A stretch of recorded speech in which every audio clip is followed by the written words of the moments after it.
At 9:17 this morning Eastern Time, a clock began counting down. 72 hours. That is the window before foreclosure notices could reach the doors of Trump Tower.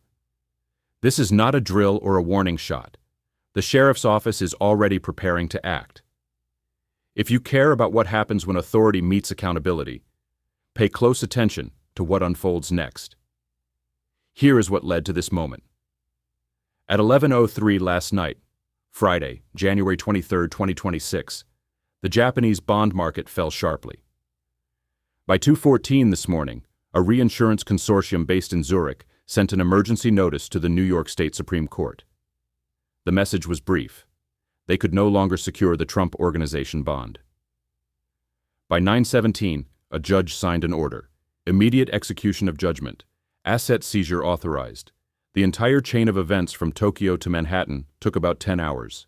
10 hours to remove the financial protection that had covered Donald Trump for 2 years. That timeline is not typical.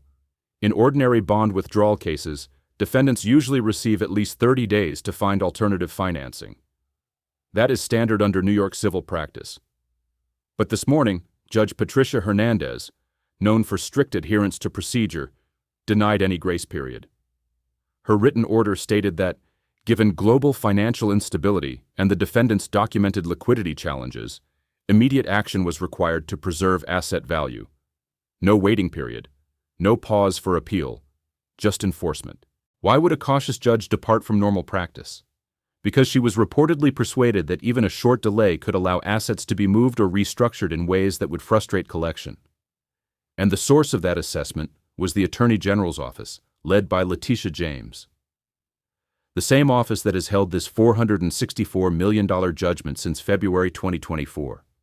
For 2 years, the bond remained in place, and the appeal moved forward. Then on the same night, a global market shock provided a plausible trigger. The bond vanished, and the state moved within hours. Now consider the reinsurance consortium itself. Its formal name is Global Indemnity Reinsurance Partners, a syndicate in which Swiss Re holds 38%, Munich Re holds 27%, and the remaining 35% is spread among smaller European and Asian institutions. These are firms that insure insurers. They are not known for hasty decisions. Yet, according to court filings, their risk committee met at 3:07 a.m., Tokyo time, and voted unanimously to withdraw coverage on the Trump bond, early Saturday morning, in the middle of market turmoil. Who convenes a meeting like that, across multiple time zones, and secures a unanimous vote? The board includes 14 members. 11 are career insurance executives. 3 have backgrounds in government finance and regulatory policy. 1, Dr. Catherine Brennan, served as Deputy Assistant Secretary for International Markets at the U.S. Treasury from 2013 to 2017. Another, Hinrich Vulkar, previously advised the German Finance Ministry on sovereign debt restructuring and has professional ties to U.S. political finance networks. That does not prove wrongdoing, but it does raise questions about overlapping public and private roles that merit scrutiny. Timing matters here. Not just because of markets, but because of what the state is positioned to pursue. This is not random or scattershot. It is targeted. 5 properties, 5 escalating blows, each affecting not only balance sheets, but public identity. First, 40 Wall Street, the Trump Building. This is one of his earliest signature properties. But Trump does not own the land. He holds a ground lease that runs until 2076. Under New York law, when a leaseholder defaults on a major civil judgment, that lease can be sold or voided to satisfy the debt. The building was valued around $200 million in 2023, but in a forced sale, in a weak commercial market with rising interest rates, bids could be far lower. Even a sale would not come close to covering the full judgment. Second, the retail and commercial space in Trump Tower, the lower floors, the atrium, the luxury stores, and office suites. Those spaces generate significant rental income. The court can appoint a receiver, a court-selected manager who takes over operations. That receiver can replace staff, notify tenants to redirect rent payments to the court, and remove the Trump Organization from day-to-day control. Ownership may remain on paper, but cash flow and authority do not. Third, Seven Springs, the Westchester estate central to the fraud case. It is not a primary residence. It is an investment property. That makes seizure and sale legally straightforward. Notices can be posted, a manager appointed, and the property listed quickly. It is the easiest asset to move against and sends a clear signal that enforcement is real. Fourth, bank accounts. The New York City Sheriff can issue restraining notices to banks across the state, ordering accounts tied to the Trump Organization to be frozen and funds transferred to the court. If that happens during payroll cycles, employees at hotels, clubs, and offices could see delayed or failed payments. That creates immediate operational strain across multiple properties. Fifth, the penthouse in Trump Tower, the residence itself. This is where legal authority becomes complicated. The Secret Service controls access for security reasons, while the sheriff would have a state court order to inventory assets. A direct confrontation between federal protective authority and state enforcement would raise serious constitutional questions that courts have rarely had to address. Now, follow the money behind the bond. Global Indemnity Reinsurance Partners has substantial exposure, about $14 billion, to Japanese commercial paper and corporate debt. When Tokyo markets dropped, their risk models would have triggered alerts. That part is ordinary. What is unusual is that, according to filings, they did not withdraw from other large high-risk bonds at the same time. They continued backing appeals for pharmaceutical companies and construction firms facing major liabilities. The only bond withdrawn during that window was Trump's.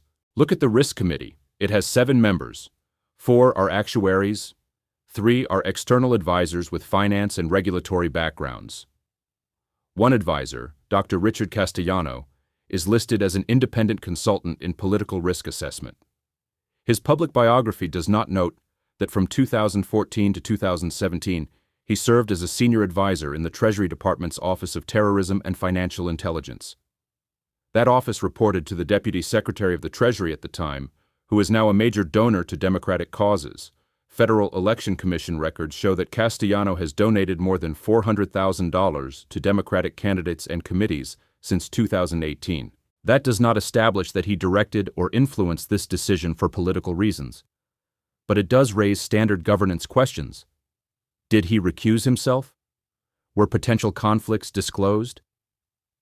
Did any government office communicate with committee members in the days before the vote? These are basic compliance questions, not claims of misconduct. Now address the argument many people are already making, that this is political targeting through the courts. The timing looks suspicious. Some of the connections are real. But there is also a straightforward financial explanation that cannot be ignored. Trump had 2 full years to secure alternative bonding after February 2024. He could have approached multiple insurers, liquidated assets, or negotiated structured payments. Reports from within the bond market indicate that several firms declined to back the appeal, not because of politics, but because of risk. Public disclosures show large debts coming due in the next few years, unclear liquidity, and properties facing declining values. From an actuarial standpoint, the bond was increasingly unattractive. The market shock may have provided the trigger, but the underlying risk was already there. So both things can be true at once. The timing invites scrutiny, and the financial decision can still be defensible. That overlap, where law, finance, and politics collide, is what makes this situation volatile. And the seizure itself may not be the end of it. Most Trump properties are heavily leveraged. Banks such as Deutsche Bank, Axos, and Ladder Capital hold hundreds of millions in loans secured by those buildings. Many of those contracts include clauses that treat major civil judgments or court-ordered seizures as defaults, even if monthly payments are current. Once a default is declared, lenders can demand immediate repayment of the full loan. If that happens, banks may move to foreclose while the state is simultaneously trying to collect on equity, creating competing claims and accelerating asset sales, especially in a stressed financial environment. There are also political implications. Some Republican strategists have privately suggested that prolonged financial and legal crises weaken Trump's control over party infrastructure and fundraising, which could change internal dynamics going forward. Whether that leads to open breaks is uncertain, but the calculations inside the party would not be the same if resources and attention are consumed by court proceedings. Trump's legal team has reportedly sought emergency relief to pause enforcement while appeals continue. Any higher court response would involve weighing deference to state civil judgments against the optics of intervening on behalf of a former president. Whatever the outcome, it will be closely watched. There is also a broader constitutional question. If state courts can move against the personal assets of a sitting president for civil judgments, where exactly is the boundary between executive protection and ordinary legal accountability? That question has rarely been tested under these circumstances. Here is what to watch next. When Asian markets reopen, further instability could affect institutions exposed to that debt. In New York, hearings to appoint receivers will determine who controls operations. Banks may begin issuing account restraints and reviewing loan covenants, and courts may be asked to rule quickly on emergency requests.